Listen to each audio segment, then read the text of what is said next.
Today on the Happi House, presented by Creative Kid Stuff. The Happi House is in New York. First, I am going to tell you about a hidden gem on Long Island, an amazing restaurant in this strip mall. Look at how big this menu is. I came here last night and it took me about an hour to decide what I was finally going to land on. It's so much, it's so many choices. Next, we'll make DIY dog treats with our friends at Rescue Box. We have somebody who's anxiously awaiting our baking to be done. We're gonna have treats for you soon, bud. Finally, we'll visit the Strand Bookstore, which houses over 18 miles of books. You will not want to miss it. Hi, I'm Happi.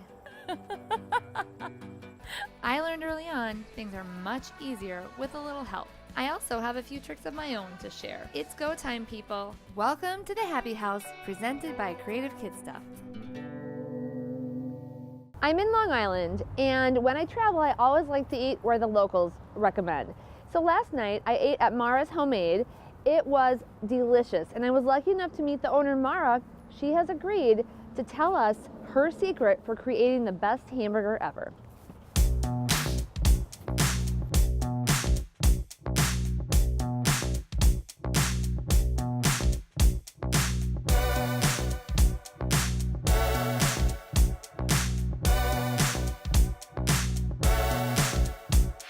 I'm with Mara, the owner and executive chef at Mara's Homemade, and you are going to talk to me about how you make the most amazing hamburger.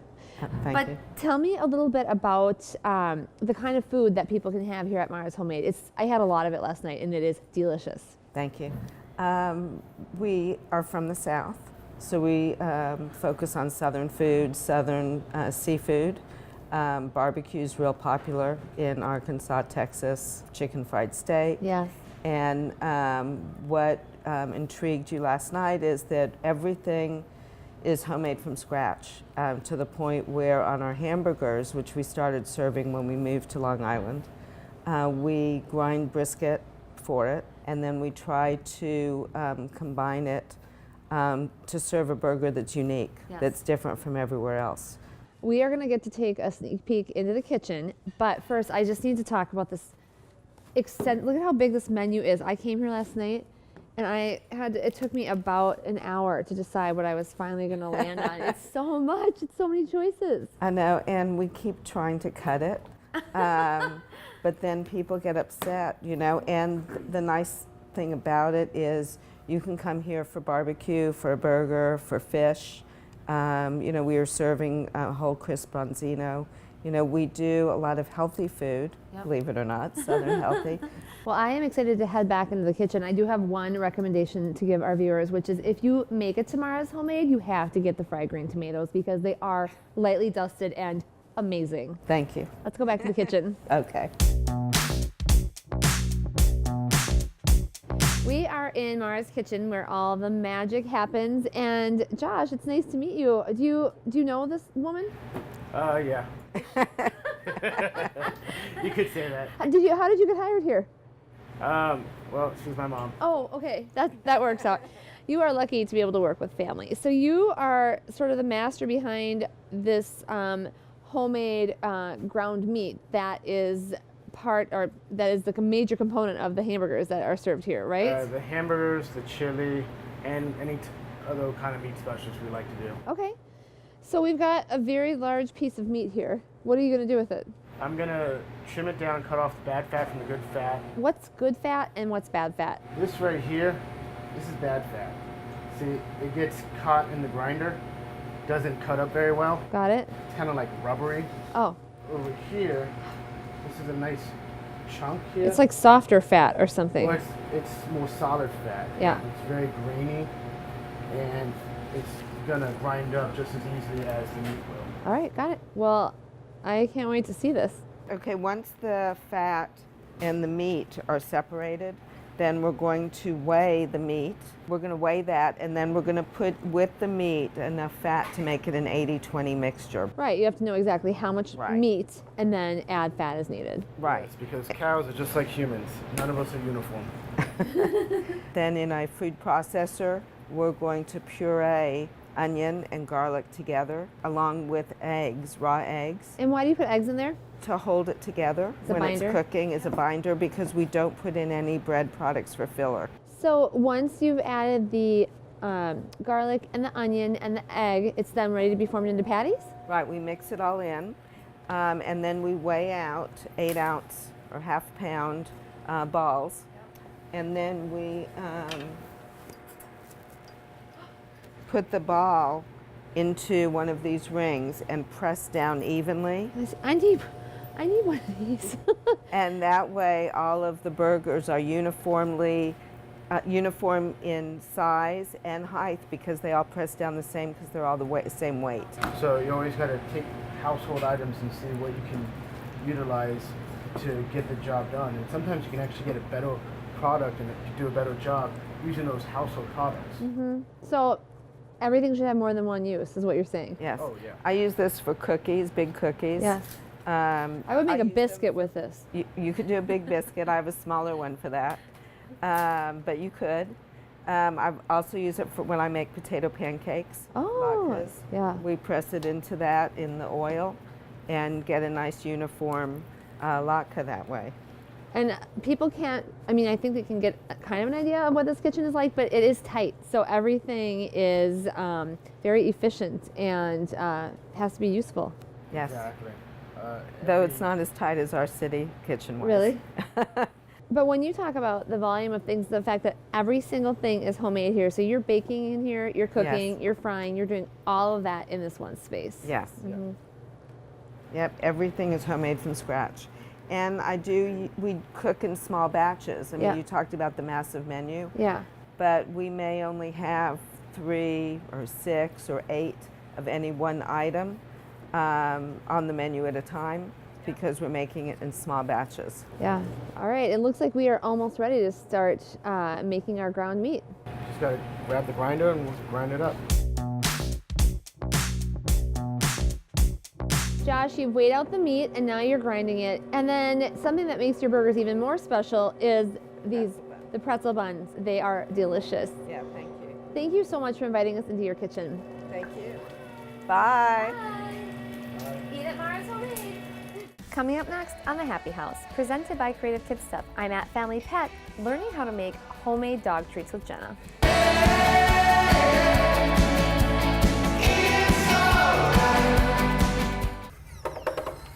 Hello. Hi, Jenna. I'm ready for our project. Me too. I just have a special guest for you to meet. Okay. This is Biggs. This is Happy. Hi. Hi. Oh, he's such a good boy.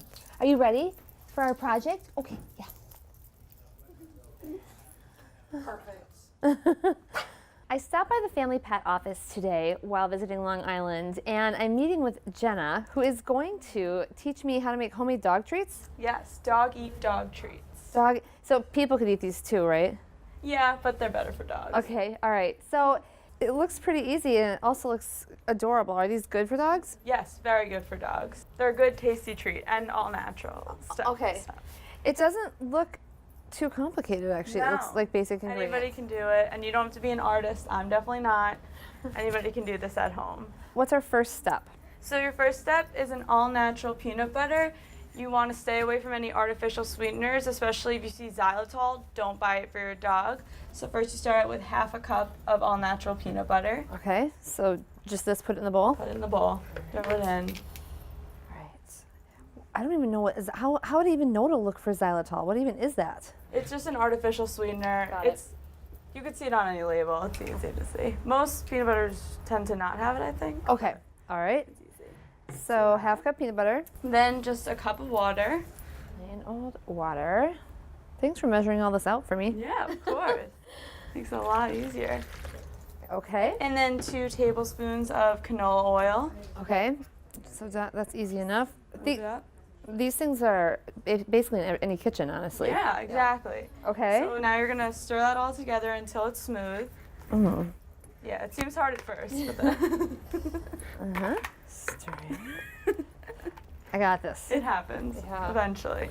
I'm more of a cooker than a baker. I agree with that. Cooking is a science. I mean, Baking is a science, yeah. Cooking is easy. Next, you want to roll your sleeves up because you're going to get your hands dirty. I'm gonna get my hands dirty? Heck yeah. All right, so now what? Okay, next you're going to gradually pour in your flour. And how much flour is this? This is 2.5 cups. Okay. Oh, sorry, I forgot to mention, gluten-free flour is best for your dog, so get that. You're Okay. going to do this gradually so you don't use too much. I use 2.5, but change it up. Okay. All right. I'm going for it. Just Going for it. This is it. This is where it gets real. All right. Ooh. It's fun. It's a hand workout. Yeah. Okay, once it's like this, then you're going to want to get it into a ball, All right. and then you're going to want to wrap it in plastic and refrigerate it for up to, like as little as 30 minutes or overnight, whichever you want to do. So, Just to give it some more consistency because Yes. it's pretty smushy at this point. Exactly. Okay. So we've mixed this batch of dough, but you went ahead and made some dough earlier for us and already refrigerated it. Yes. Okay, so what's our next step? So next, on a floured surface and a nicely prepared floured roller, Okay. take this, and I'll split this in half just so it's easier for us to show. So we're both gonna do this together. Okay. We're gonna roll it out so that it's about 1/4 of an inch high. So you wanna get flat. This is hard. So when it's flat, you can use Oh, there. This is easier. there we go. You can use a regular cookie cutter if you have at home, or if you just have cups like I do here. We're gonna take these and just make regular circles and cut them out.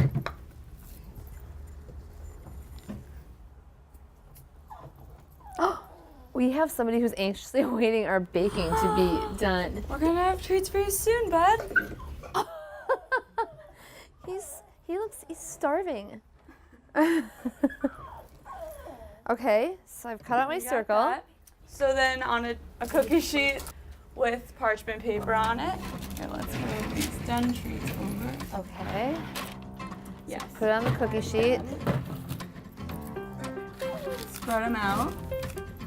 All right. And then just keep repeating until you've used all your dough.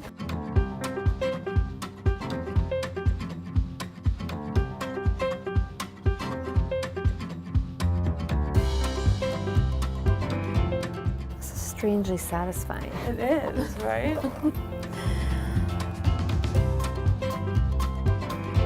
I haven't even made cutout cookies for my kids in years. I know. I feel like I'm back in the 4th grade. It's fun. I love this because it's an inexpensive way to give your dogs treats, but also you know exactly what's in it. Whenever I feed my kids, I like to know exactly what's in it. So Exactly. why would you not do the same thing for your dog? And again, you don't have to be an artist to make something adorable like this. It's really easy. So this is probably the hardest part, and it's still really easy. All right. So in order to get the shape that we have for the dog's head, all we do, Look at this adorable dog. all we're gonna do is cut 2 lines, so one here and one right on the other side of it. Yep, and then you just wanna Okay, then what? separate it like that, just so it doesn't dry together. And there you go. Easy enough. So we're gonna do that for all of these. Okay, and then what do we bake it at and for how long? So then by now you'll preheat the oven at 325 degrees and bake it for about 20 minutes. Okay. But before we do that, we're gonna wanna put the faces on. Oh. That's the best part. Okay. So I just use these bacon bits All right. instead of, chocolate chips or something. Because chocolate and dogs, bad don't combo. mix. Yeah. Exactly. Okay, and then just make like little eyes. Yes. Okay. Eye. And maybe a little mouth. Mm-hmm. There you go. That's it? That's it. It's that easy. All right, let's finish these up and put them in the oven. Perfect. Thanks, Jenna. Sit. Oh, I want more. Okay, you're so good. Oh my gosh, I love you. He loves it, Jenna. It's a hit. So exciting. How do you feel right now? I feel really proud. He loves it. Our last stop today is the Strand Bookstore. Join us to learn about this incredible family-owned business.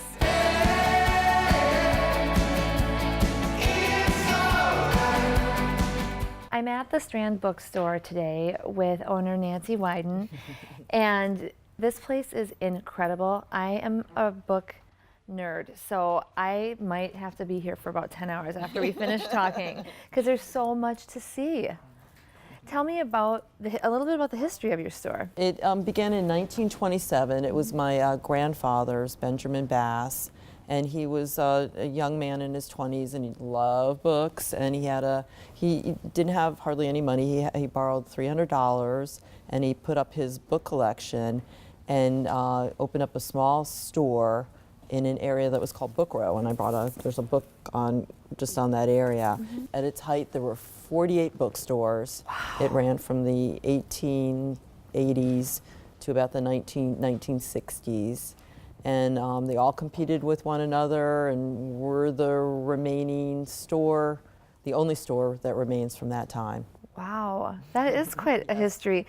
I noticed that your slogan or tagline says 18 miles of books. So are there really 18? I would believe that there probably are 18 miles of books in here. There's even more. There's when you more? include the warehouse included for it, yeah. There's a lot of books here.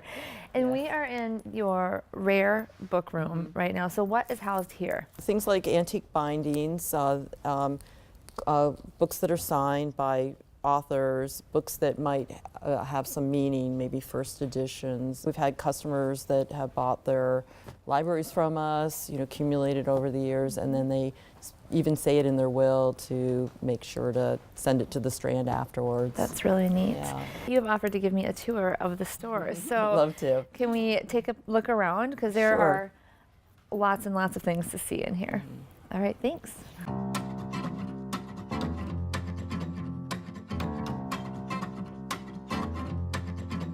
So this is an old picture of The original store. one of the original stores. Yeah, I think he, with my grandfather's name, Benjamin Bass, and everybody's so well dressed, even though they're looking for 5-cent books. That's incredible. Hats and full suits, and we're all wondering about this hat, if that was stylish back then.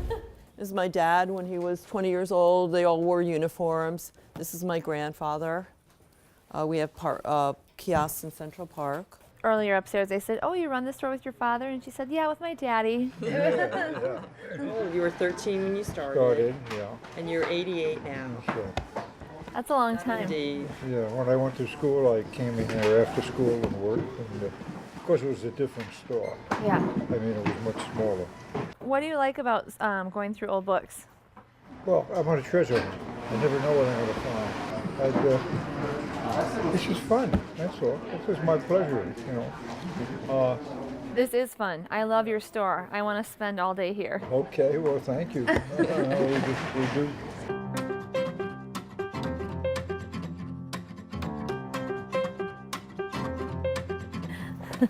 I'm about to see a very rare book. Look at this safe. Look at this, where they house these books. Isn't this cool? Our gold antique safe. And this is our most expensive book. It's Ulysses, but what's great about it is it's signed by both James Joyce and Henry Matisse. They had a disagreement, so not all the copies got signed together. How much is this book? This book is $45,000. Do you want to see their signature? Yes, I would love to. We have great things like we have a full set of writings of Mark Twain, signed by him and Samuel Clemens. Wow. Wow. And it says, "Boo, Abby Hoffman." And a tape recorder. He had a hidden tape recorder in there during the Chicago 7 trial. Mark Twain. That's awesome. I like how he signed it. Okay, so how much is this copy of Gone with the Wind? It's not expensive. $10,000. Just 10,000. It's a first edition. This is our oldest book from the 1400s. Whoa. And all hand done. Did you see this? Did they have the Guggenheim printing press at that time? I don't think so. The coloring is all done by hand.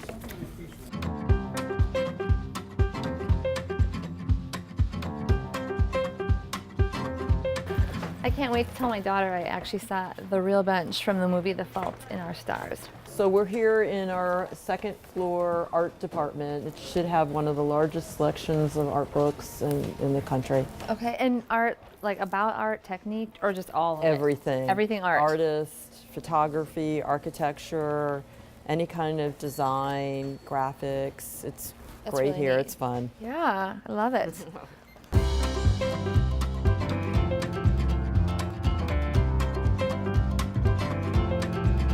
just really affordable. Like instead of buying a pair of shoes or as a gift, you know, first edition, John Irving, you know. It's awesome. Unusual, great gift. This is what I want. Yeah. That's my favorite book of all time, To Kill a Mockingbird. I love the cover on that. That is a beautiful book.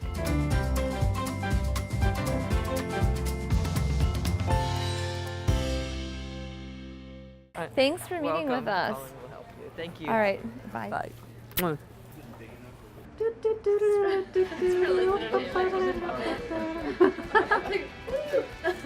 I throw this? No. Wait, is there a step? Is there a... This is gonna be like the new, what's that dance? Where everybody Or does there's it. a sprinkler? Or something. What? Or like the mannequin. Everyone's just gonna do the rolling pin now. Yes. Oh. Get it. Go. She's obviously younger than I'm more talented. She's been on the club. You're missing the dance party. Judge, you're missing the dance party. You don't hit the club? You don't hit the club? You were shooting. I only dance here. I only dance here. All right.